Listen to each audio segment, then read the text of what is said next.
Welcome to episode 113 of the Charm City Birdwatch podcast. It's been a rough week in the city of Baltimore, the entire state of Maryland.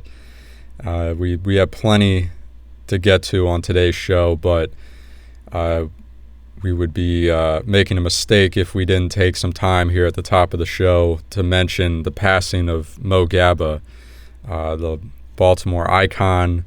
What can you say that hasn't already been said? Just a tremendous loss, as I said, for the entire city, for the entire state.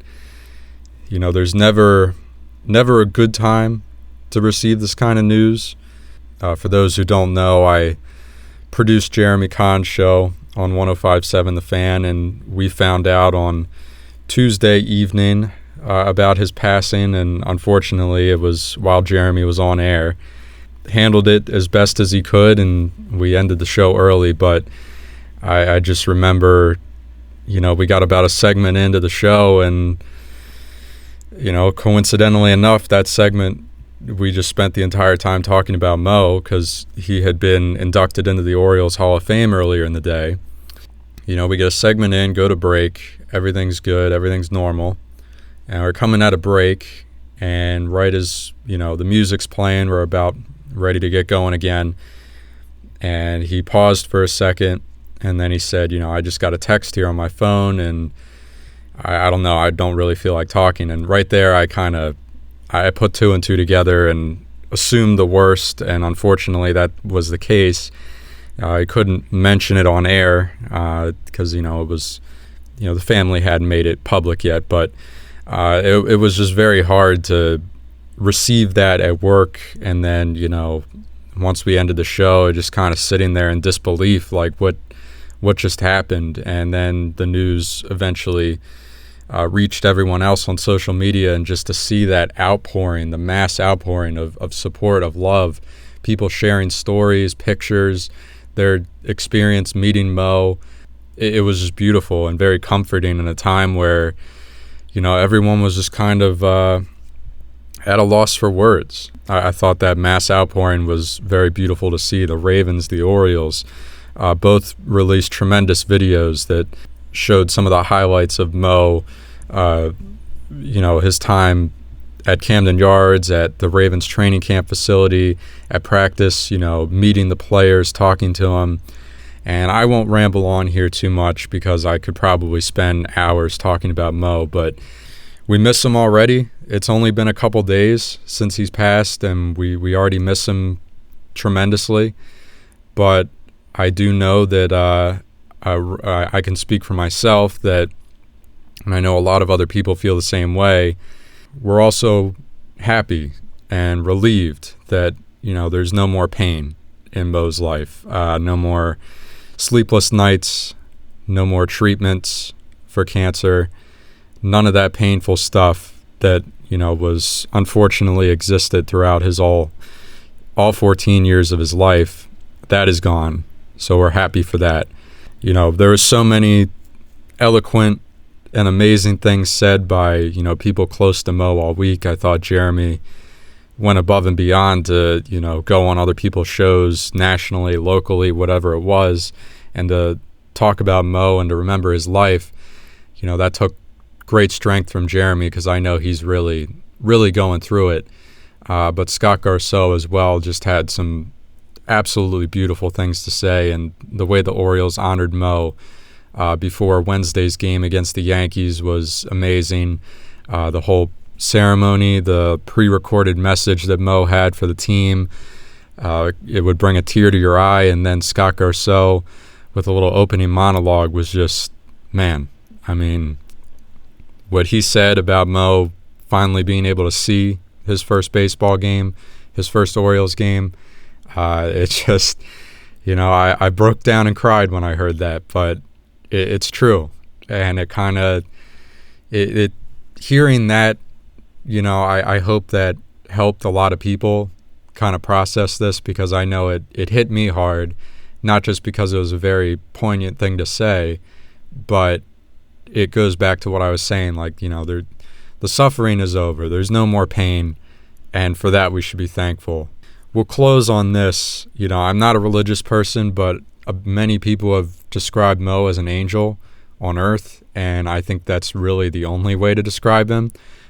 He's just, it was almost like he wasn't human. He just, what an incredible kid. Yeah, I mean, first of all, condolences go out to Mo's mom and everybody who was close to Mo. I know Scott and Jeremy, especially, and Eric Arditi, Barstool Sports, were doing everything they could to make Mo's time here the past few months as great as it could be. And he was the best. The 4-hour show or 5-hour show you guys did, I mean, that was just awesome. He just, like you said, I mean, he just had a way about him that I don't know many people like that. And for somebody to have had such a difficult life, to exude that level of positivity and love, you don't see many people with great lives that are capable of doing that. And he loved the teams. I mean, to see the way the guys all kind of, seemed emotional about it, and the Ravens and the Orioles have done a great job over the years with Mo. Everybody really has. And it was a tough night. I mean, you're not wrong. Everybody was having a hard time processing it. But yeah, and like you said, Scott's line about Mo getting to see his first game, I think that's the one that really got everybody kind of choked up. So it's sad to see Mo go, obviously. But like you said, there's no more pain in Mo's life. There's no more treatments. Like you said, I think that's an important thing to keep in mind here. And you're right. I do think, I am a religious person.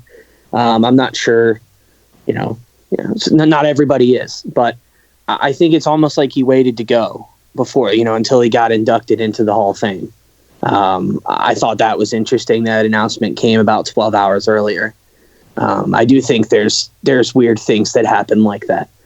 So Mo was the best. We'll miss him dearly. And like you said, just continue to keep his mom and the rest of his family in your prayers. I'll keep Jeremy and everybody else that he was close to my prayers as well. I know it's been pretty tough for those folks. And, like you said, it's not a great thing, but it's good that Mo doesn't have to suffer anymore.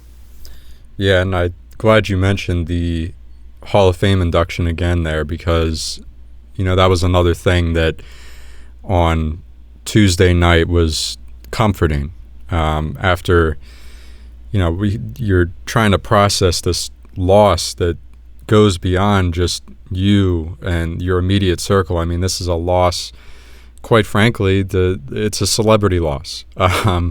There's no other way to put it. You saw how many people on social media were talking about Mo on Tuesday night. He was trending on Twitter, I think. Mo Strong or Mo Gaba, something about Mo was trending on Twitter. That was amazing.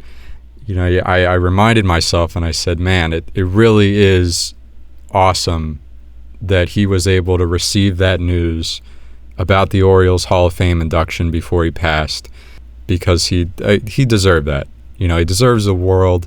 But even though you can see it in the video that they made where they're reading him the announcement. He's very weak. He's laying there, and he's kind of, when they ask him a question at the end, is very soft spoken, not the typical Mo energy that we were used to. So you could tell he was hanging on there. But I just am so thankful and so happy that he was with us to receive that news, because he deserved to hear it himself. And what an amazing thing for the Orioles to do, to put him in the Orioles Hall of Fame, not only alongside all those great players, but to honor him with the fan award, to put him right next to Wild Bill Hagee. I mean, that's those two right there, Mo and Wild Bill. Nobody better. We'll leave it at that, and we'll do what Mo loved to do, and that's talk about sports for the rest of the show. And let's start with what I would just call this week in baseball, because it's been, like we said, it was a rough week here in Baltimore. It's been a rough week in baseball as well. After what was an exciting opening weekend for the entire baseball world, started on a Thursday all the way through Sunday. It was tremendous, exciting to have baseball back. Everyone was loving it. And I wake up Monday morning and I get smacked in the face with this news about the Marlins suffering a major outbreak. Over the weekend, we knew about a couple players. I think it was 2, maybe 4 at most that we knew about over the weekend. And you wake up Monday morning and it's a full-on outbreak. I don't remember how many players it was at the time, but as the days have progressed, I believe they've gotten up to like 16 people, players, coaches, everyone associated with the traveling party. It's upwards of 16, maybe even more at this point. To no surprise, this led to a lot of what I'm going to call a knee-jerk reaction by a lot of people. I'm not saying it doesn't come from a good place or it doesn't come from a somewhat reasonable place, but it's still a knee-jerk reaction because that's kind of what, I don't know, that's what social media is built for, is knee-jerk reactions. So it's only natural that this would happen, but all these people come out, and I'm not saying this is a media thing because I know that they're getting, a lot of people are saying that, the media is rooting for this. I don't believe that at all, but there's a lot of people that are just fans or people that aren't in the media, that don't work in baseball, that are just so quick when one player tests positive. Forget the outbreak. This happened when Juan Soto tested positive a couple hours before that opening night game against the Yankees. One player.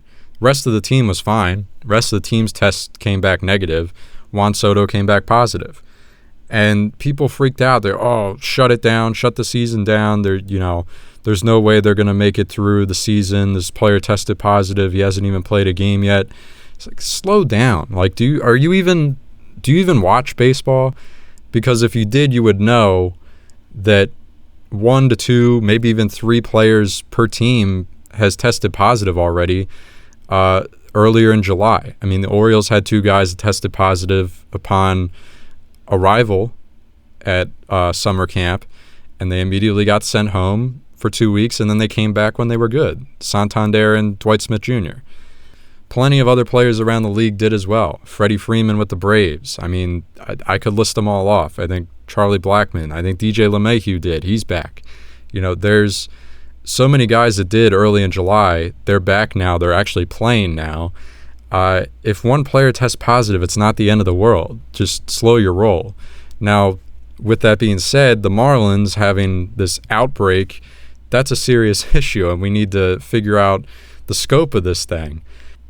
I don't think people are going to like me saying this because it's a lot of fun to dogpile on Rob Manfred right now, and I'm not going to lie, he usually deserves it.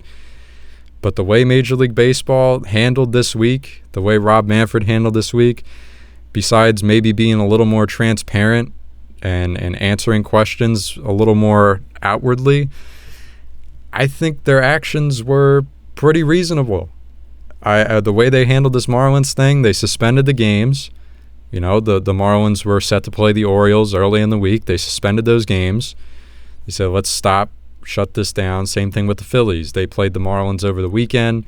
They were set to play the Yankees. They said, no, you guys, you're done. We got to get a handle on this. We have to test you as well to figure out if this spread to the Phillies. And they did. And they put things on pause, but the rest of the league was able to continue because they don't obviously have any contact with the Marlins, and they're also getting tested daily anyway, so you would know if there was an outbreak there. I can understand being concerned that there isn't a bubble here because you look at the NBA and you look at the way they're working, and it seems foolproof. It seems like they've got that under control, and that season's going to go and continue and go through the playoffs without a hitch. But it's not the end of the world here. I think MLB did the right thing, took a step back, canceled the games that they had to, suspended them for the time being. There's a chance they can make them up. And even if they don't make them up, it's not a big deal to have 1 or 2, 3, 4 teams that play a game or 2 less than everyone else. You'll determine the standings on win percentage if you can't make the games up. And there's a rule change that just came out now that I think, they're going to do 7-inning doubleheaders now. So maybe it's going to be easier for them to actually make up these missed games. But even if they don't, like I said, it's not the end of the world. Well, there's a lot to unpack here, right? And I think what you said in the beginning is kind of one of my main points is, Rob Manfred's not great. He's proven not to be a great commissioner. A lot of the things he's done have been questionable. I thought baseball handled this about as well as you can. They shut the Marlins season pretty much down, put it on hold, managed to let everything else go on as planned. We're able to move some things around to get the Yankees in town to beat the Orioles for the 2000th consecutive freaking game. So I thought that the way they handled it was fine. A lot of people were piling on Manfred yesterday because he said, he told the players union, we might have to shut down, kind of as a threat. And my question to those people are, what is he supposed to do? Is it Rob Manfred's fault that people are getting COVID? Is it Rob Manfred's fault that it's spreading? I mean, I think that's aggressive. If you want to blame him, that's fine for not having a bubble setup worked through, but it's not his fault that people are getting sick. It's, so somebody responded I can't believe this guy's actually blaming the players. And I think it was either Buster Olney or somebody else was maybe it is the players. And I hate to use the word fault because, like you said, I don't think this is anyone's fault. But like you said as well, I think we're getting to a point where we're knee-jerk reaction world altogether now. And, there's a COVID outbreak. Well, Rob Manfred, that jerk, he did this. And well, relax. It's not his fault the virus, the people are getting sick and the virus is spreading. I think it's aggressive to kind of heap blame upon him. But I do think it's something we're going to have to continue to monitor. And like you said, it might not really get any better at any point. This team might be on pause for 2 weeks. Then they might come back and another team might go on pause for 2 weeks. There's been a good bit of games affected. They're continuing to play the other ones, which to me makes it sound like they're intending to forge on, and you and I talked about this a lot. If you're going to do it, do it. If a team gets an outbreak or players get an outbreak, you figure it out and you let the other team keep playing. There's no way you can keep hitting the stop and start button. So I applaud them for kind of sticking with it. Now, if in 2 weeks, 15 teams are sitting on the sidelines because they've got it, you might have to make a call at that point. But I do think they're doing the right thing and kind of letting this play itself out a little bit.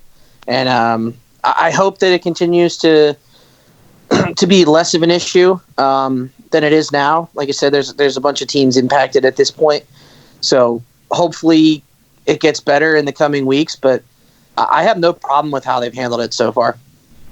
Yeah, and then there is this, as I mentioned, the St. Louis Cardinals, there's this new development. We knew that their Friday night game was suspended, postponed, whatever the terminology you want to use is. I believe postponed is what we're going with.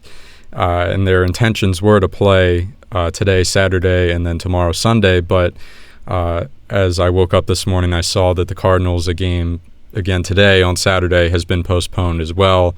They're up to 4 players that have tested positive. They're trying to get a handle on it. I can understand that. But Ian, you are right that this is impacting quite a few teams. I mean, the Blue Jays aren't playing this weekend. Phillies still aren't playing. Marlins obviously still aren't playing. The Brewers were the ones that are going to play St. Louis, so they're out of action. That's impacting quite a few teams here. And I think, to your point about it seems like they are intending to forge on. I mean, I think that became clear to me not only by letting the rest of the league play when the Marlins, Orioles, and Phillies and Yankees had to pause for a little bit, but the new rule coming out about 7-inning doubleheaders. That to me was the point right there that they said, yeah, we intend to keep playing, and here's our answer to needing to make up more games than we anticipated. We're going to allow 7-inning doubleheaders. And we had talked about that a couple times being a possibility, right? Mm-hmm. Yeah, I mean, I think we mentioned that at some point. It's so confusing. It's been such a long summer getting ready for the longest 5 years of our life, right? Yeah, it feels like that. But it also should be mentioned that I know Phillies players have tested positive. 2 staff members have, a coach, player, personnel. And it's a weird thing. Like I'm not a doctor, so I don't know the most about the coronavirus. But from what I've heard, it could be a thing where, like in the case of the Phillies, they played against the Marlins last weekend. We catch wind of this outbreak, you test the Phillies, you test them within a day or two, they might all come back negative like they did, but they could still be susceptible to catch it because there's an incubation period. So I think that's why they're continuing to not play and they're continuing to get tested. But the more days that pass and it's all negative across the board, at least from the player's standpoint, because like I said, you did have the 2 coaches, but I mean, at what point can they get back? Do you really make them wait 2 weeks and then test them? Or do you, is 5 straight days of negative tests across the board, is that enough? I mean, the way that Major League Baseball is handling the test is, I don't want to say goofy or weird, because I think it's set up properly where you have to test. If you test positive, you have to get 2 straight negative tests. I think that's being safe. And it's accounting for the possibility of like a false negative. But look at Juan Soto, who I mentioned earlier. I mean, he's never had back. Coronavirus. He's still not back. And he's just in this weird, I feel for him, because he had the positive test. It seems like it was a false positive before the opening day game. He took 2 unofficial tests, so not being done by Major League Baseball, being done by the team. That evening, Thursday night, both came back negative. He's like, okay, that's a good sign. I'm still going to, I'm out for the next couple days, obviously, while we figure this out. And now he's taken all the MLB official tests, and he's got to get 2 negatives in a row, and he's flipping back and forth. He's negative, positive, back and forth. He can't get 2 in a row. And it's a weird thing because it's like, why are you not getting 2 in a row? But at the same time, you've taken the test probably like 10 times, and 5 of them come back negative. It's like, so how are we supposed to trust this test? Like, this is all what I've been getting at for so many weeks. I'm with you. I'm frustrated by that too. And it can't be comforting for the players. So if I was Juan Soto and I'm going through this test and I'm saying, well, I know Juan Soto wants to play. I mean, you can just tell by the way he plays the game of baseball, he's really itching to get back in the batter's box, to get back to playing. But if this was another player and they're going through this and they're getting tested 24/7 here, they can't get 2 negatives in a row, it wouldn't surprise me for them to just raise their arms and be like, well, screw it, I'm done. This is just so frustrating. I can't play. You won't let me play. I'm sick of, just waking up, getting tested, and doing nothing. I'm done. So it would not surprise me for that to happen at all. And you're right. I mean, there seems to be too high of a chance for false positive / false negative, whatever it is. There seems to be a big margin for error here, and that can't be comforting for the players. Yeah, there's way too much gray area, and I understand that they're learning things about the virus every day, and things change and all that. The other thing I did want to make sure to say is no one's forcing the players to be there. I think a lot of people are making like, we're putting all these athletes in danger. Well, they had a choice to decide not to play, and you can decide as it goes along to not play. So I think that for me is the main point. Nobody's forcing them to go play, and I don't know about you. People put this out there on Twitter because I think it makes them feel like they're taking some sort of moral high ground. If you're making fun of the player for opting out, you're a real jerk. I haven't seen that. I haven't seen one tweet about that, and I spend way too much of my life on Twitter, to be honest with you. So nobody's forcing these players to be there. I haven't seen anybody shame players that are choosing to opt out. So I just want to make sure to get that out there as well. No, it's very true. At the end of the day, it's their choice to play, and we've seen it this week. I mean, in light of some of the recent developments with the Marlins, some players have decided to opt out, including an Orioles player, which we're going to get to here in a second. So we'll transition now into the Orioles, because if it wasn't for last night, their win over the Rays, we would be having a pretty depressing Orioles discussion this week. But I was trying to figure out as we go through the season how I want to structure the Orioles talk, because every week there's going to be a handful of games to discuss. I know we did, players and stinkers last year, but I'm thinking this year we should do, the good and the bad of the week. So we'll talk about some of the games in depth, but highlight what was bad that happened, because there's probably going to be a lot of it, and then also what was good that happened, significant player performances, stuff like that.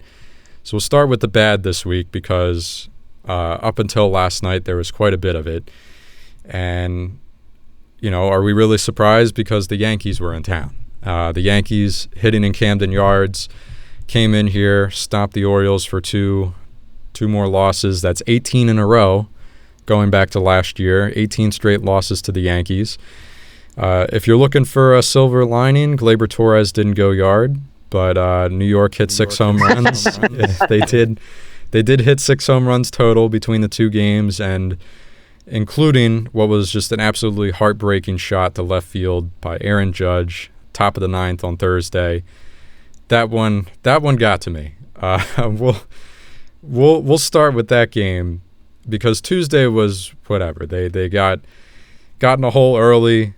Wojciechowski got in a hole early because Pedro Severino forgot how to catch, and they fell behind and they weren't able to catch up. And it's not that surprising against the Yankees. And you're not going to catch, no, especially Garrett Cole. Yeah, that too. I mean, I did want to mention Wojciechowski in the good, because I thought he was pretty solid. We'll get to him.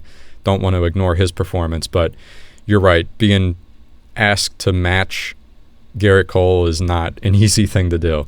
But I want to focus particularly on Thursday's game, because that was just it really got to me, and I'm more upset that it got to me than the fact that it got to me, because the Orioles, they kept it close. John Means making his first start back after some dead arm issues earlier this month. And he only lasted 2 1/3. We knew he was going to be on a pitch count anyway, but again, it's kind of the same thing as Wojciechowski. He gets off to a rough start because he, hits 2 batters, and I say hits in quotes and in jest, because one grazed the jersey of a player, and then the next one, I don't remember who it was, but they were leaning out over the plate, and I'm pretty sure they swung into it. It hit him on the elbow when they were checking their swing. So 2 just bogus, hit by pitch situations there, and now Means has got runners on. The second one, that dude was hanging out over the plate too, big time. Yeah. And then, like I said, he was checking a swing. He swung into it. So I don't know, man. It's the rule. I'm not saying it was a bad call, but the rules are the rules. But I'll say it was a bad call. Well, there was some other bad calls in that game that we can get to later as the game continued. But then we go through a rain delay that lasts over an hour and a half. At the time of the rain delay, the Orioles had staged a little comeback, so they were only down 5-4. Out of that rain delay, the Orioles actually had the better bullpen immediately out of the rain delay. And they were able to stage a full comeback, and it got to a point where Pedro Severino, after 2 nights of some questionable catching, made up for it with a 2-run home run to give the Orioles the lead. They went up 6-5, and that was in the bottom of the 8th when they scored that. So now you're going into the top of the 9th, save situation, up by 1 run, and who's taking the mound in this scenario, this high leverage situation against the best lineup in the American League? Cole Sulser, who, to his credit, did pick up a save against the Red Sox on last Sunday. That's a talented lineup. I believe he only had a 2-run lead at the time, and he got out of that one. But I'm still a little concerned with the way Brandon Hyde is kind of managing this bullpen. And he's got, let's be honest, he's got his arms tied, and he just lost another valuable piece here. We're going to talk about this trade with Richard Bleier. His hands are tied. I won't deny that. But on Thursday night, you blew through Michael Givens, you blew through Richard Bleier in the 7th and 8th inning, and that leaves you with who for the 9th inning? Cole Slaucer. Cole Slaucer. That's what I'm calling him, even though I know it's wrong. I just like the idea of Cole Slaucer. I don't know why. Cole Slaucer, and who else could he have went to? Could have went to Tanner Scott, I guess. David Hess might still be out there. I mean, oh, please. The point I'm getting at is that the names that you left yourself with for the 9th inning are not great. Now, out of the names left, I would have went with Cole Slaucer as well because he did get the day. But my point is, why did you put yourself in that scenario? Now, this just seems to be a thing with the Orioles fan base right now, and it's not that big of a deal, but, you know, after this heartbreaking loss, I go on Twitter and... That's your first mistake. No, well, probably. But I just wanted to see what the reaction was because the people were really excited, obviously, after the Severino home run. But I was kind of surprised to see nothing but just apathy on Twitter after the loss. They're like, well, what are you going to do? It's the Yankees. It is what it is. That stinks, you know, but that's the Orioles in 2020. I'm like, are we not allowed to question Brandon Hyde here? Like, is that you're not allowed to question anybody? Is that sacrilegious? Like, again, Brandon Hyde's not in a good spot. Had Hunter Harvey been healthy, no doubt in my mind he's out there in the 9th inning. No doubt. But we're not in that situation. So you got to work around it. And I can understand the argument that it's a one-run game, so you want to keep it a one-run game, so you're going to throw out your best arms. But it goes both ways. Like, yes, you're trying to preserve that one-run deficit by throwing out Richard Bleier and throwing out Michael Givens. But in the back of your head, you know that if those guys succeed and actually do their job and keep this as a one-run game, you're going to get to the 9th inning with a chance to potentially take the lead and win, and you're leaving yourself with Cole Slaucer. On Thursday night, it was clear that Cole Slaucer just did not have it from the jump. He could not get a strike across the plate. By the time Aaron Judge came up to his at-bat, Slaucer had thrown 8 pitches. Only 2 of them were strikes. It was ridiculous. You know, I think he threw his first 2 or 3 pitches to Judge were balls as well. He could not get the ball over the damn plate. He stood no chance. I guess I could side with Twitter there. It's not surprising that after watching the first couple batters there that was the result. But I don't know. I can't side with that apathy. Like, it bothered me because the Orioles should have won that game.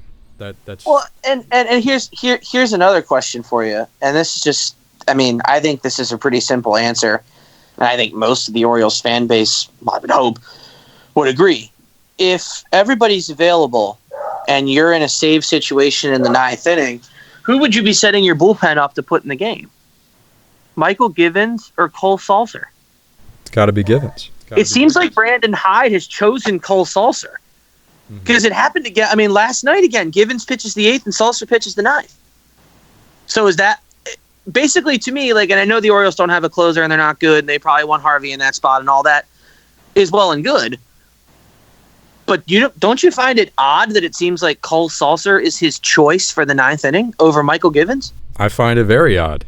I'm not even and listen, I'm not a big Michael Givens guy. We've talked about this on the podcast several times. But he's your best arm out there, I think.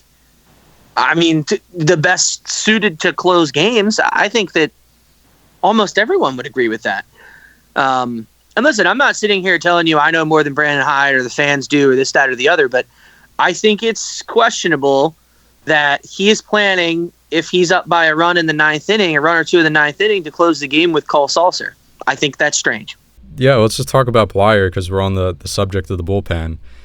So you're already short in the bullpen. You don't have Hunter Harvey. And after Thursday's game, Bleier was also available to pitch in last night's game, and he did not get into the game.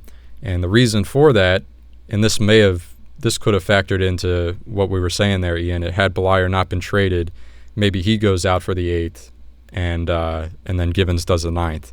So that could have been a factor. But he did not pitch because he had been traded to the Miami Marlins, and he found out after the game, super late, past midnight when the game ended. He gets the call from Mike Elias. He'd been traded.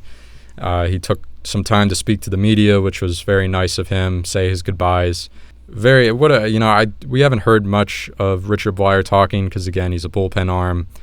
You only hear from him so often, but if you haven't listened to it was short, but his parting press conference last night over Zoom with the Orioles media, guy's a great guy, very cordial, very respectful, answered all the questions with a lot of class, and you could tell that he's trying to process the fact that he just got traded in a pandemic-riddled season to a team that's suffering an outbreak.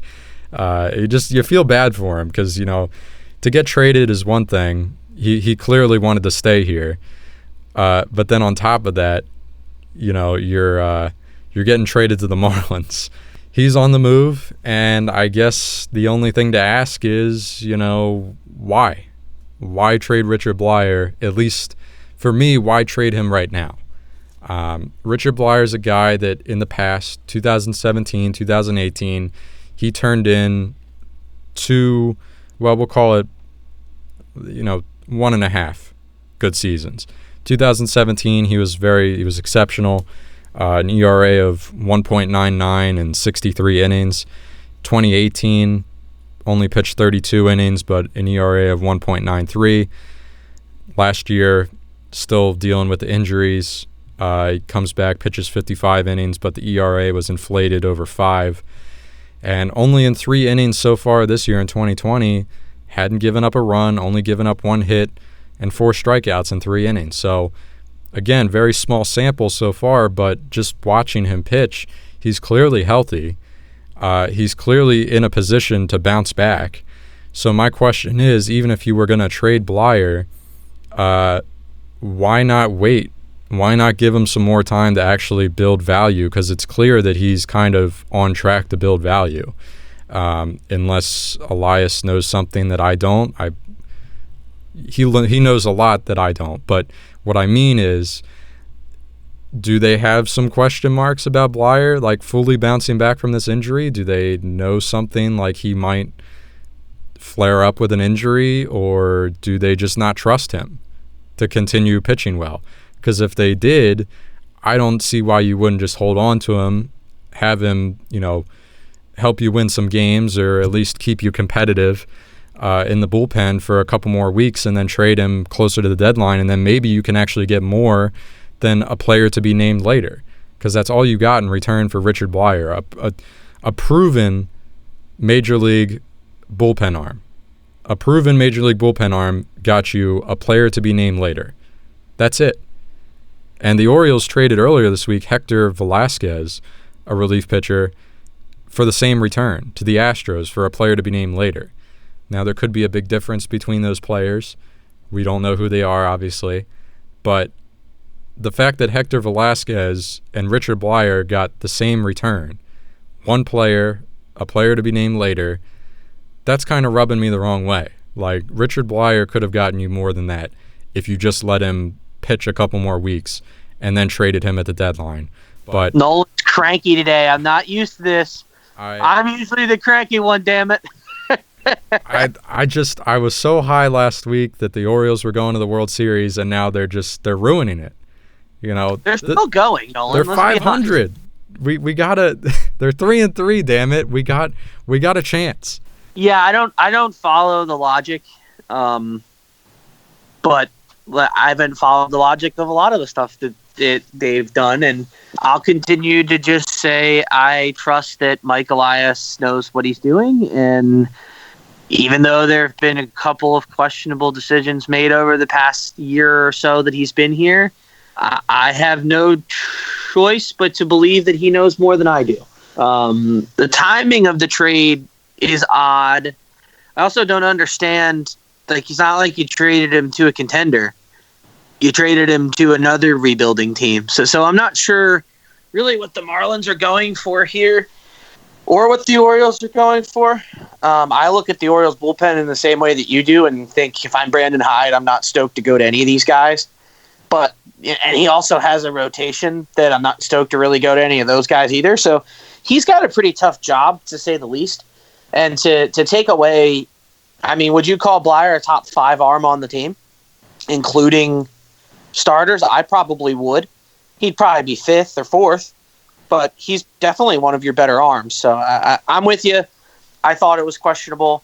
I just keep telling myself that this is a rebuild. They know what they're doing. Bleier's 33 or 34, or maybe even older than that. So I think that may have played into it. We'll see, though. I mean, I had the same reaction as you did this morning when I woke up. I was kind of like, huh, really? And they didn't get anything like... And not that I'm expecting to get... Richard Bleier's a nice piece. He might be able to get you somebody in Double-A. And that might be who the player to be named later is. Like, I don't think you're going to get anything that special for him. But definitely surprising, though, to say the least. Right, and I mean, I can judge it in full when we know who's coming back in the trade. Are they actually like somebody you would consider a prospect or someone who's got a chance to reach the majors? Because I'm not delusional. Richard Bleier's not going to be here when the team is competitive again, or he wouldn't have been if he wasn't traded. Because, again, he is getting up there in age. Contract situation, I'm sure he's not a guy that they want to bring back. It's just not the case. But it's almost like now after trading Bleier, like I can take back what I said about Brandon Hyde, like not managing the bullpen properly. Because at this point, what the hell is he going to do? Like, you just took away one of, right now, that since Harvey's out, Bleier's, you could argue, maybe the best arm in the bullpen. It's either him or Givens, but it is fitting because, trading Richard literally translates to a dick move. That's fitting. So I think that's fitting on Elias's part.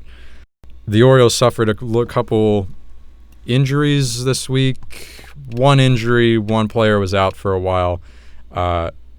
Jose Iglesias, who got off to just an absolute hot start against Boston, and then he started on Wednesday against the Yankees and was removed early from the game, dealing with a little quad injury. It was kind of flaring up on him. He has not been penciled into the lineup since then. A little concerning because obviously he was your best bat to start the season, and you would love to have his glove on defense right now. But you just hope this isn't going to be something that once he does come back, it nags him. You hope that when he does come back, he's 100%. But it is a little concerning because Iglesias projected to be, I mean, I didn't expect his bat to be this good right out of the gate, but I'll take it. And I knew his defense was going to be legit. So at the very least, we need his defense back. And then Chris Davis, I'll just latch this on. Davis is back now. He pinch hit in last night's game. Hasn't started since Sunday in Boston, but he kind of held himself out for a couple days. He had some mild virus-type symptoms. He thinks it was like a sinus infection. So he held himself out, went through the proper protocol, tested himself, came back negative, and now he's good to go. He's back wearing a mask at not only at the plate, but at first base while he's fielding. And, so he, as I said, he pinch hit last night. And the Crusher's not back, by the way. Not back. I did say when he... I'm getting nervous. When he pinch hit last night, though, I don't know if you were watching at that point, and he came in and he's wearing that orange mask. Looks pretty intimidating. You got this big guy standing at the plate. He's wearing a mask. All you can see is his eyes. So a little intimidating. If Chris Davis... Looks like Tarzan, plays like Jane. Well said. So, yeah, the Davis is back now, but Iglesias, still waiting on him. Any concerns with Iglesias, or just think it's a little bit of a rest period for him right now? I've got concern there. I mean, especially since he was playing well. We've said it all off season leading up to the regular season getting started. This team's gonna hit. And Iglesias, to me, was kind of like, if he can hit 250, 260, and he was out of the gates rolling. So it's tough to see him go down. You hope it doesn't throw off his timing. Plus, he's an important piece. Listen, I like the utility guys. You end up falling for a few of them, but the less Velasquez's and Pat Vallecas you can have in the lineup, the more likely that lineup is to produce. So I think those guys are doing a nice job filling in, but you want the Orioles to be at full strength, and with Iglesias in the lineup, they're a much better hitting lineup than if he's not in the lineup, even though he's not one of their more premier hitters. I would agree. So we'll have to wait and see what happens with Iglesias. Hopefully he's back sooner rather than later. And then one last thing here. One last bit of bad news. More so unfortunate news, but Cole Stewart has announced that he is opting out of the remainder of the 2020 season for health concerns. I didn't know this, but he's type 1 diabetic. So right there, in his words, he's at a greater risk of serious consequences. That's what he said. Didn't know he was diabetic. So there you go. You learn something new every day. And yeah, I mean, you respect that decision, obviously, but it is unfortunate because, he was, what we heard earlier in the week, in line to potentially make a start tomorrow on Sunday. So he will now be sitting out the remainder of the season, and you just hope that he can come back next year and be in a position to produce for this team. I'm sure in 2021 there's still going to be plenty of space on this pitching staff for Cole Stewart to come in and work, but a little disappointing because he was a guy I was looking forward to seeing more of. So, yeah, nothing really to say. Respect his decision, and we'll get Big Time Tommy tomorrow instead of Cole Stewart. Yeah, I mean, it's a loss. It's another guy that they were planning on trying to get some starts for to see what they had, and now they'll just have to wait a little longer to see if he can kind of regain the form that got him drafted as early as he was drafted. So I think that's just another wrinkle in an already, let's just be frank, questionable rotation. So that'll just get more starts for Tommy Malone, and I'm still waiting to see my guy Thomas Eshelman out there. I don't know where he's been. It's funny you mentioned that because after opting out, they had a space available where Stewart was, and Eshelman was the guy they brought up. Love that. So we'll see what he's got. I know he won't throw very hard, but maybe he'll get lucky. Better to be lucky than good, right? That's right. That's right. Let's move on to the good, because there has been some good this week. Obviously, the win last night was very good, but even against the Yankees, there was some good. Start with Rio Ruiz, still swinging the bat well. He's hitting 300 right now. After 2 hits last night, hit his 3rd home run of the year on Thursday night. Hanser Alberto got his first dinger in that game. He hit his 2nd one last night. He's hitting, gosh, what is Alberto hitting right now? 7,000. No. Not quite. 440. Still good. He had 3 hits last night. Love it, Hanser Alberto. Still mashing the left-handers. Yeah. I'm arguably most exciting guy to watch on the team right now. Hanser Alberto. He gets a hit like every time he comes up. I don't know. I love him. I saw a tweet last night that was so funny. They said, if you could combine Sandy Koufax, Clayton Kershaw, and some other legendary left-handed pitcher. It was like 4 of them. Randy Johnson. Randy Johnson. Combine all of them into one. Hanser Alberto's still going 3 for 4 off of them. I mean, hey, it really is getting to a point where, you don't see him get out very often against lefties, and he's starting to hit the righties better too. I know they mentioned last night, I think it was Palmer or maybe Ben McDonald was like, he mentioned he was going to really commit himself to trying to get better against righties because, he was playing every day, but when he was out there against the righties, he was hitting 8th or 9th. And with the lefties, he's kind of a top-of-the-lineup guy, so he was trying to become more balanced. And so far, so good. I think he's my favorite player on the team. I don't see that spot being threatened anytime soon, so happy to see him get off to such a good start. And one of the many Orioles that are hitting the ball pretty well early here. Yeah, 12 hits total last night. Great nights for most of the lineup. Nunez went 2 for 4. Santander had 3 hits and 3 RBI. Severino 2 hits. Ruiz 2 hits, as I said. So very good for the lineup as a whole. You got a couple guys that are still looking for their first hit. DJ Stewart is hitless. Cedric Mullins, in his limited time, does not have a hit yet. And Austin Hayes, not... Getting concerned about Austin Hayes. A little bit. I'm okay to stick with him in leadoff because I don't know if you have anyone else that's... Whoa. Hanser Alberto can lead off. He can do it all. I'd like him... I don't know. I like him better in like the 2 or 3 spot. But I guess he stole could. A base last night, too. He did. You're not wrong. No, I agree with you. You want him in more of a run producing spot, but I don't know, man. Austin Hayes, I'm not saying I'm off board yet, but it's getting concerning. He's hitting 130 on the year, only to be topped by the guys, as you said, that don't have a hit and the Crusher. So I think that's something to keep in mind. That's a guy I'd like to see kind of get it going. But you're right, the middle of the order, I mean, Alberto, Nunez, Santander, and Severino and Ruiz are all rolling. Nunez hitting 250, the lowest of that group. So, but I am getting concerned about Hayes. I'm not going to lie about that. Yeah, forget the Yankees lineup. We got a murderer's row right here in Baltimore. That's right, especially against lefties. This team's going to rake against left-handed pitching. Alberto through Severino. We don't even have Trey Mancini right now. Man. How about Ruiz, too? I mean, Ruiz is up to hitting 300. He's got 3 or 4 home runs. Mm-hmm. They're going to hit. I'm telling you that they will. And the sad thing is, Nolan, and we've kind of glossed over this without just blatantly saying it. Their pitching staff overall, starters and relievers, are absolutely atrocious. Mm-hmm. Like, if we're being frank, like, there aren't many pieces anybody else would want. And they're going to be able to stay competitive because I do expect them to continue to hit. I expect them to score 5 to 7 runs every game, and that's going to give them a chance if they can piece together enough good pitching performances to keep it manageable.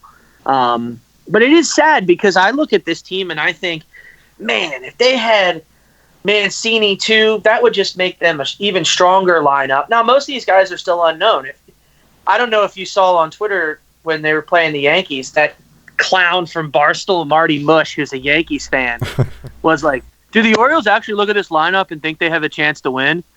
And that game ended up like the Yankees won it 8-6 on the Judge home run. Like, the Orioles can hit. They can fall down 4-0 and not care. They know their bats are going to come around. And I think it and not to pick on him, but most people don't know that this Orioles team can hit. Because you look at the lineup, we're like, I don't know who the hell any of these guys are. But you and I know that, Santander, do most people know who he is? No. He's good. Like, at this point, if he puts together another 15 or 20 games that are solid, and he admitted he ran out of gas last year, he's had 2 decent MLB seasons. Like, these guys are decent players. And I think it's just sad for me to watch the pitchers. I'll be honest. I'm having a hard time. Because every day you're like, all right, who have we got on the bump? Wade LeBlanc. Shit. But it's cool, though. We got Paul Fry out of the bullpen. Like, oh, my God. It's just every guy he brings in is worse. Man. Yeah, I mean, that's what's so fun about the Orioles is that, with baseball being such a regional sport, no one knows what's coming, so to speak. And when you like to see it, I always, whenever the Orioles win a game, do yourself a favor, go to the opponent's Twitter page and their final score announcement tweet and read the replies. Always the best. People, because again, they don't know who these guys are, and they think that they just got beat by, a softball, a men's league softball team. And it's just funny because no one actually, opposing fan bases don't really know what's coming. So when a former Cy Young like Blake Snell gets rocked for 2 home runs in an inning by this Orioles lineup, and their fan base is losing their mind, it's hilarious. So, it's hysterical. Yeah. So absolutely love it. And yeah, let's see, who else was good? Bullpen as a whole. There's a lot of guys that are pitching well out of the bullpen. So I do want to say that. Yes. But there are guys that you don't trust to really do that for a long time. That's what I mean. Mm-hmm. They don't have any pieces, consistent, proven pieces. But, there are guys that are pitching well. I don't think Michael Givens has given up a hit or a run. I think he's been really good so far. I think he's probably their best choice. My boy Sean Armstrong's pitching well. He's still got a 0.00 ERA. Tanner Scott. I mean, those three guys are pitching pretty well. Paul Fry, to me, has always been questionable. Cole Salser, like you said, two decent outings, one pretty bad one. So they do have some guys that are starting to show signs of life. But overall, I think it's been good to see at least Givens and Scott for me, and I've always been a Sean Armstrong stan. So good to see those three guys get off to a good start, and hopefully they can keep it up so that when the inevitable short outings happen from this Orioles rotation, Hyde at least has a couple more options in the bullpen. Hey, you neglected to mention Castro. I'm not going to let you get away with that one. He wasn't in the box score from last night, I'll be honest, so I'm not sure how well he's pitching. But on Thursday, this is why you got to put some respect on his name, 3 outs on 7 pitches in the rain. So he was pitching when the rain really started to come down on Thursday. 3 outs, 7 pitches. And he had the big out, in the Boston series as well. Mm-hmm. So I'm telling you, we got to put more respect on Castro's name, and I'm going to try to get this going. It's not creative, but because Kevin Durant didn't want it and rejected it early in his career, Miguel Castro should be the Slim Reaper. I'm for it. I'll do the best I can to get it going. He needs that intimidation off the mound because he's what is he, like 7 feet tall, weighs 150 pounds or something? I don't know. But love watching him pitch. I'll stand by that. I don't care what anybody on Twitter says. Miguel Castro's getting it done right now. So, and one last one because I mentioned it earlier. Asher Wojciechowski got some bad luck. Pedro Severino didn't help him on Wednesday. Ends up going 5 innings and striking out 7. So again, you're trying to match Garrett Cole. You're going up against a really tough, probably the best lineup in the American League. I'll take it. I'll take it from Wojciechowski, and it was a start that left me encouraged to see his next start. I'm more excited to see what he does next time out, because I think anytime if you're trying to judge someone on how they go up against the Yankees, you kind of gotta view it through a different lens than any other team they face. So next time through the rotation when Wojciechowski pitches, I got my eye on that. Sticking with baseball, this was some big news this week. The Astros and the Dodgers played a little fiery 2-game series. I believe first time they've met since the 2017 World Series. At the very least, the first time they played in Houston since then. Don't know if they played interleague in LA since then, but Joe Kelly for president. Yeah, we'll get to Joe Kelly, an unlikely hero for sure, but got a little testy in Game 1. The Dodgers broke out, had a big inning. I think they scored 5 runs somewhere in the middle innings, jumped on the Astros pitching, and Joe Kelly comes out of the bullpen in relief. He gets behind Alex Bregman, gets in a 3-0 count, and you can kind of see the wheels turning in his head, throws one behind him. Now, we know Joe Kelly. We know him from his days in Boston. We know he likes to throw at people. He's done that before. He's not a stranger to getting into a scrap, getting into a fight. But we also know that he's not the best pitcher. And he doesn't have the best control sometimes. So this is an interesting case where, maybe I'll say he clearly didn't have control of his fastball in that appearance against the Astros. But I think it's naive to say that this wasn't intentional. It was clearly intentional to throw behind Bregman. And I loved Alex Bregman's face afterwards. He just kind of put his bat down, and you could see the look on his face as like, oh boy, here we go. We were waiting for it to start. He didn't, complain about it. He didn't whine like somebody else we'll get to in a second. He just kind of took his base, but you could see on his face, he's like, oh man, this is not good. This is what we're in for. I didn't get hit just now, but I'm going to get hit in the future, and I'm not looking forward to it. So a couple batters later, Carlos Correa's up. He gets a ball that whizzes by his head. He ducks out of the way, doesn't get hit. He's looking out at Joe Kelly like, all right, what's going on here?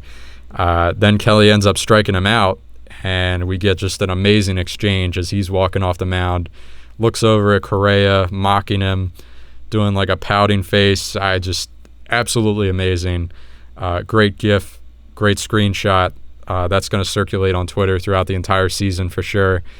And Correa wasn't having it. He was whining. He was complaining. No surprise. That's his MO at this point. Bench is clear. No fight. And the big takeaway here is an 8-game suspension has been handed out to Joe Kelly. So much is wrong with this. I know we probably both agree on this one because everyone's pretty much in agreement on this. Joe Kelly did not deserve 8 games here. He didn't even hit a batter. If you want to say there was intent, sure, I'm with you. And if you want to punish him for throwing at Correa's head, I think a suspension is fine. But at the end of the day, even if he serves 1 game, he's serving a longer suspension than any Astros player is for actually cheating. That's just a fact. So if you're Rob Manfred, who earlier in the podcast we both said handled this thing well, but for the most part, he's a pretty bad commissioner for baseball, and this is just another example of that. He didn't handle the Astros properly, and now this is just a bad look. So at the very least, 3-4 games tops. I mean, in a 60-game season, an 8-game suspension is like, 22 games in a regular season? That's an insane suspension. So 8 games, way too much. I know he's probably appealing. We'll see how far it comes down. It's not going to get, erased altogether, but should be nowhere near 8 games. Because, again, he didn't hit somebody, and the ump in the game didn't even issue a warning. Didn't even step in and say, point to the benches and say, hey, let's get this cleaned up. Enough is enough here. Yeah, it's way too many. To be honest, I don't really think he should have been suspended at all. Unfortunately, when Manfred made a decision to grant immunity to all these players for giving him information on what went on, the ship kind of sailed on any suspensions. 8 games is far too much. I could have gotten on board with 2. Anything more than that I felt was a little bit way too aggressive, to be honest with you, with it being 8 games. But I love the talking shit back and forth and the mocking him like he's crying. That's all over T-shirts now. So I thought it was awesome. Baseball bores me for the most part. I still love it and I watch it because it's on, and I'm addicted to sports. So anytime that anything spicy can happen in baseball, I'm signing up for. Give me 7-inning doubleheaders. Give me runners starting on second base. Give me fights. Give me throwing at people. I mean, that adds excitement to the game that I don't really get from it otherwise. So I'm all for this kind of stuff. Obviously, I don't want to see anybody, throwing at somebody's head is risky. If you want to hit him in the back or hit him in the hip, I'm more okay with it. But overall, I don't really have any problem with Joe Kelly's actions. I thought it was hysterical, and it was exciting, and everybody was talking about baseball. So I loved it. I'm not happy he was suspended for 8 games, and don't be surprised if this happens a few more times to the Astros. Yeah, Joe Kelly becoming the unlikeliest of heroes. Wasn't on the Dodgers in 2017, but he was with the Red Sox at the time, and they got bounced by the Astros through the American League side of that postseason race. So you can understand he definitely has just as much of a right to be upset as the Dodgers do, who got cheated out of a World Series. But yeah, just an unlikely hero because up until this point, I don't think I've liked anything that Joe Kelly's done. Obviously, being in Boston for so long made him very unlikable. He was the pitcher on the team when you need to throw at somebody. I think Joe Kelly's one of those guys you're going to. Not afraid to get into a fight. I never thought I would see the day where I was excited when he would throw at someone, but 2020 is full of surprises. So, but let's get off of baseball. Let's talk football. Surprised. I don't know how you feel, but we were waiting for NFL teams to get back to their training camp facilities. The Ravens are back in the castle this week Everyone's back, full team, not just the rookies. And I don't know, I just expected more headlines, like not in a negative way, but just with how many question marks we had about how this was going to work, with the pandemic going on, restrictions, how are they actually going to practice and whatnot. I guess no news is good news here, especially with the pandemic going on, but not the most headlines this week for the NFL, which is a little surprising because of how big football is. Yeah, it's definitely kind of like an all quiet on the Western Front kind of thing. I think they're just waiting to get everybody into camp and kind of start practicing and seeing how some of this stuff is going to go. I think everybody wants to believe that NFL football is going to happen in 2020. I am skeptical at best. But yeah, I mean, nobody's pulling into the team facility in a Brinks truck and there's media everywhere. And I mean, remember somebody did that last year. I can't remember who it was. Probably somebody I don't like. Jalen Ramsey. Yeah. Oh, definitely somebody I don't like. None of those big elaborate entrances that you see from time to time from the star players. Guys rolling up in their masks and they're ready to rock. So we'll see how it goes. There were some interviews conducted via Zoom with some of the Ravens' younger players, the rookies, Patrick Queen and J.K. Dobbins talked yesterday, I believe it was, and I loved everything Patrick Queen had to say. I'm falling for him a little too quickly. Kind of has that play like a Raven mentality that we've all fallen in love with for so many years. So other than those meetings or those interviews, and Harbaugh had a press conference, I believe it was Thursday, you're right, it has been pretty quiet, except for one guy I think we're going to talk about next. Yeah, and before we get to him, the only thing to bring up here with the Ravens is these press conferences. Harbaugh's was pretty standard. We've heard from Harbaugh so many times in our life. I've heard from Lamar a lot, so his was pretty standard, although we'll get back to him in a second. But the rookie ones were what I was more interested to watch in full. Patrick Queen and J.K. Dobbins, and I was impressed. I mean, right off the bat, I know a lot of other people were mentioning this, but you can tell these guys played for a powerhouse school by the way they talk to the media. They can tell they played for LSU or Ohio State by the way they handle the media. Very professional, giving good answers, not like long-winded and rambling, just concise to the point, but good and thoughtful. And very cordial. I mean, Patrick Queen, the way this isn't a big deal in the long run, but pretty cool on his part that when someone would ask a question, before through Zoom, they kind of like announce their name or whoever the PR rep is kind of like, all right, Jeff Zaribek, you're next, go ahead. And Jeff would ask a question and Patrick, before answering, would say, well, that's a good question, Jeff, or hey, Jeff, how's it going? And then answer. You don't see that from every player, let alone a rookie. So I think you can tell that this kid, he definitely wants to make a good impression. And, he had the spotlight on him at LSU. He's played at a big school, so he's not like he's coming from a small school where he's never experienced this before. If anything, the Ravens media circle is smaller than LSU's probably. So it's probably a really nice situation for him and any other rookie to come into, where you're coming into a smaller market where the media is a little more close-knit. You're seeing the same faces every week, and you can kind of not necessarily build a friendship. That's not really the point here for the media or the player, but to build up that professional relationship and just to be cordial with each other. And I think that goes a long way for the player because, the media is human, and they will look fondly on players that are nice to them. That's just a fact. They give out an award every year to the media good guy, the guy that's always available to answer questions, whether it's a win or a loss after an injury. They give away their own award for that. So really like that from Queen. And then Dobbins, I thought, had some great answers as well. The one that stood out to me, they asked him about what he expects his role to be on this team in a crowded running back room. And he said, my role is predicated on how I practice and how I play.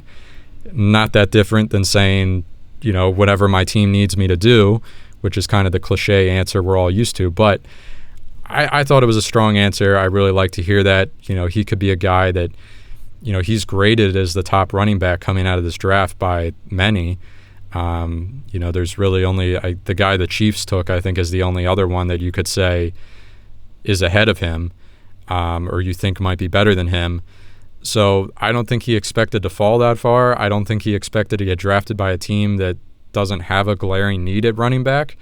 So, yeah, I mean, I wouldn't be surprised if he came in and was like, yeah, I want to get serious snaps and I want to produce for this team. But it is nice to see him come in and understand that, at least for this first year, he's going to be part of a committee, and then moving forward, will probably have the chance to take over the reins as the starting running back. Yeah, it's always comforting to hear guys that have the right mindset and are giving the right answers. I'm big on players' ability to, I hate to use the word deal with the media because it's a necessary evil, but to conduct business with the media. I put a lot of stock into how players perform in press conferences. I know some people don't. They think it's stupid. I don't think there was nothing glaring in either of the responses from those two that had me concerned. I think for Dobbins to understand that, his time will come. It might not be this year where he's the bell cow, but to also say, I do expect to play. I do expect to be a factor for this team. I like to see that too. I think he did a nice job of kind of towing the line. Last piece on the rundown here. We're talking about him again, but I hope this is the last time. That's right, Antonio Brown. We'll get back to Lamar's press conference here. He was asked about Antonio Brown again. Lamar was still very adamant, said that he would like Antonio Brown to be a Raven, said that he even went as far as to say that he thinks he would be a good fit in the locker room. So addressing that concern right there that a lot of people have. And the only reason I'm bringing this up is obviously because we know Antonio Brown has been handed an 8-game suspension, for the upcoming season, even though he has announced his retirement. Again, I don't know how many times this. And then last night he said he may have been suspended for 8 games, but when he comes back, it's going to have his best season yet. I want to laugh, but at this point, it's like. It's almost like, not to get off sports because might be going completely left field, but it's almost like the same thing that Kanye West does. Like, he just will say one thing one day and then the next day says the exact opposite. And you know that it's not all right up there in his head. Something's off, whether it's a mental illness or, in the case of Antonio Brown, maybe he got hit in the head too many times. I'm not making light of it, obviously, but something's off. I think we've known that for a while. And that's just, what other conclusion could you draw after seeing him announce his retirement for, I don't even know how many times it's been he's announced his retirement, and then gets a suspension and, like you said, says, oh, this is only going to make me stronger, blah, blah, blah. I want to make it up to the fans. I promise whatever team signs me is going to get, my best effort. I'm going to work hard. I want to laugh, like I said, because a lot of the Antonio Brown saga has been funny, but it's getting to a point where it's just like, I don't know, man. Something's really off here. Yeah, he's a whack job. I mean, that's really the best way you can say it. He's a crazy person. He's definitely has some sort of bipolar stuff going on. I stand where I stood when we talked about this last. If they decide to give him a chance, I'm for it. If they decide not to, I'm for that as well. Not super passionate one way or the other, but hearing Lamar continue to kind of talk about him is planting the seed for people. So I understand why it's remaining a story, even though I wish it would just go away. Right, and it's a two-parted story because we might have been talking about it had it just been Lamar's comments, but then you throw in the suspension, and now we got to talk about it because, to me, everyone listening knows I've been very adamant against signing Antonio Brown. I don't want him in the locker room. I don't think he's worth the price, even if you would say it's a cheap, low-risk deal, no guaranteed money. I don't care. Now that he's not going to be able to play a full season, No, I absolutely don't want him. I didn't want him if he was going to be able to play 16 games. I certainly don't want him if he's only going to play 8 regular season, as we anticipate the Ravens being a playoff team. I don't care. I don't want him here. This won't end the conversation completely, but to me, this is the nail in the coffin. With the suspension, there's just no reason for him to get signed by the Ravens, and maybe another team out there wants to try it out, wants to roll the dice. Maybe it would make sense for them, but I don't think it makes sense for the Ravens at all.